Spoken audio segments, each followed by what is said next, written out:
नमस्कार दोस्तों, मैं हूं अमित और आप देख रहे हैं नॉलेज नोर। दोस्तों, मेरे एक ने जानना चाहा है कि भारतीय रेलवे में जितनी भी ट्रेनें चल रही हैं उनके लिए जो लोकोमोटिव हैं वह फिक्स रहते हैं या फिर चेंज होते रहते हैं।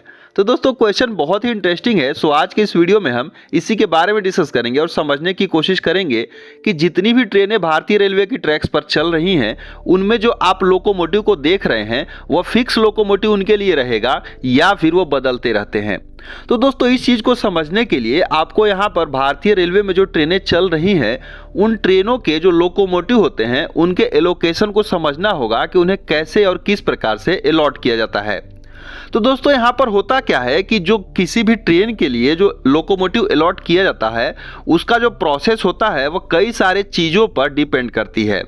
जैसे कि उस ट्रेन का जो रूट है वो किस प्रकार से है, उस ट्रेन में वेट कितना है, उस ट्रेन की जो स्पीड है उसकी रिक्वायरमेंट क्या है, साथ ही साथ वहाँ पर उस लोकोमोटिव की अवेलेबिलिटी किस प्रकार से है। इसके अलावे जितनी भी लोकोमोटिव होते हैं उनके लिए एक पर्टिकुलर शेड होता है।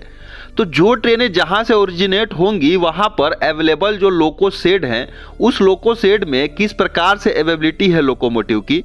इसके अलावे अगर आप देखेंगे तो वो जो रूट जा रहा है वो कितने ग्रेडियंट पे है, साथ ही साथ जो भी ट्रेन है उसमें जो किस प्रकार से उनके स्पीड को मेंटेन करना है। इसके अलावे जो है वो ट्रेन या फिर जो वो रूट है वो किस प्रकार से वहाँ पर डीजल रूट है या फिर इलेक्ट्रिक रूट है, या फिर कुछ दूरी पर जाने के बाद वो रूट जो है डीजल में फिर कन्वर्ट होकर इलेक्ट्रिक में हो जाएंगे। तो इन सारे चीज़ों को ध्यान में रखते हुए किसी भी पर्टिकुलर जो है लोकोमोटिव को उस ट्रेन के लिए अलॉट किया जाता है। दोस्तों, ये सारी चीज़ें जो अलॉट करने की होती हैं वो अंडर में होती हैं लोको कंट्रोलर के, और वही जो है इन सारे चीज़ों के लिए रिस्पॉन्सिबल और जिम्मेदार होते हैं जिसके यहाँ पर चीज़ों से जो ये सारी चीज़ें मैनेज करी जाती है। तो दोस्तों, अगर इन सारे फैक्टर को आप ध्यान में रखकर भारतीय रेलवे ये डिसाइड कर ली कि उस रूट पर जाने वाली ट्रेन के लिए पर्टिकुलर इस कैटेगरी के लोकोमोटिव की ज़रूरत है। अब हम मान लेते हैं कि कोई एक ट्रेन है जो कि दिल्ली से जो है हावड़ा को जा रही है और इन सारे फैक्टर को ध्यान में रखते हुए ये पाया गया कि इस ट्रेन के लिए WAP7 लोकोमोटिव परफेक्ट है। तो दोस्तों, यहाँ पर उस ट्रेन के लिए पर्टिकुलर WAP7 लोकोमोटिव फिक्स हो गया और वही उस ट्रेन को लेकर जाएंगे। यहाँ पर आपको ध्यान रखने वाली बात यह है कि WAP7 जो है वह वही WAP7 उसी ट्रेन को लेकर जाएगा, ये फिक्स नहीं रहता है। यहाँ पर WAP7 कैटेगरी के कोई और लोकोमोटिव भी उस ट्रेन को ले जाएंगे लेकिन WAP7 ही लेकर जाएगा।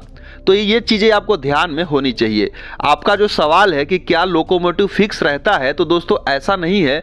उस कैटेगरी की लोकोमोटिव फिक्स रहती है लेकिन वही पर्टिकुलर लोकोमोटिव फिक्स रहती है, ये जरूरी नहीं होता है। दूसरी चीज़ क्या होती है कि मान लीजिए कि वो जो है लोकोमोटिव उस ट्रेन को लेकर गया तो वो कंटिन्यू ऐसा जरूरी नहीं है कि वही उसको वापस लेकर आएगा, क्योंकि लोकोमोटिव का जो है मेंटेनेंस जरूरी होता है। पहुंचने के बाद उनकी मेंटेनेंस करी जाती है।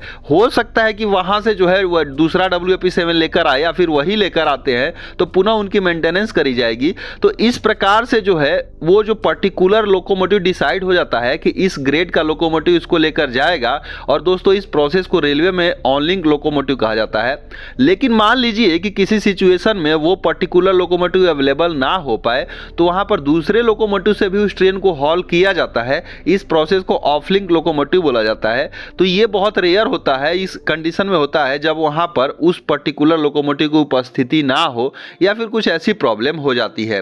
तो दोस्तों, उम्मीद करते हैं यहाँ पर आपको चीज़ें समझ में आई होंगी कि किसी भी ट्रेन के लिए जो लोकोमोटिव होता है वो फिक्स होता है या बदलते रहता है।